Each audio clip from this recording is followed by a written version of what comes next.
Today on Citizens Forum on Sapiencia's channel, we'll be looking at the Anambra 2025 elections.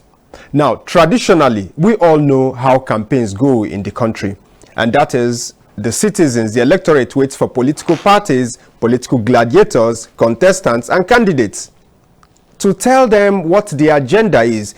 In Nigeria, we say we are waiting to see what your manifesto is. And what this simply means is we want to know what your plans are for health. We want to know what your plans are for education. We want to know what your plans are for security. We want to know what your plans are for the economy, etc. Today on Citizens Forum, we'll be looking at this traditional mode of campaigns. We'll be looking at this traditional mode of elections. We'll be looking at this traditional mode of politicking. And then look at the Nigerian citizens. Because as we always say, every problem you see in Nigeria is one promise not kept. If you look at insecurity in Nigeria, it is a promise not kept by people who ran for elections, who campaigned, who had a manifesto, who articulated how they are going to deal with the problem. If you look at our roads, it is also a political campaign promise not kept by people who ran for office, who moved around, whether at the state, the local government, and at the national level, promising exactly how they were going to put an end to the deplorable state of our roads. You look at the economy.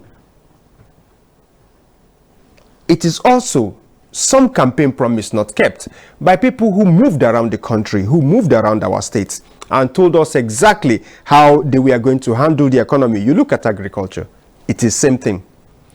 And so today on Citizens Forum, we'll be taking a different approach.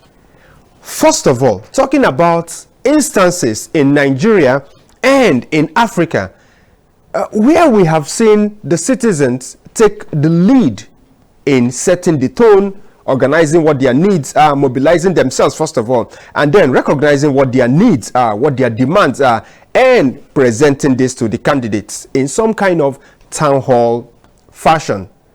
With the rise of technology, the open of social media, we've also seen groups in Nigeria, across Africa too, use the internet, use social media to effectively, and use traditional media of course, to effectively press their needs and their demands, not after elections, but during the campaign time.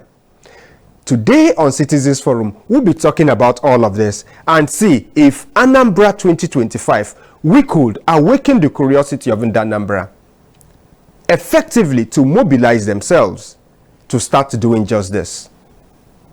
My name is Jude, Geoman, Ekeji, and I welcome you to today's edition of Citizens Forum.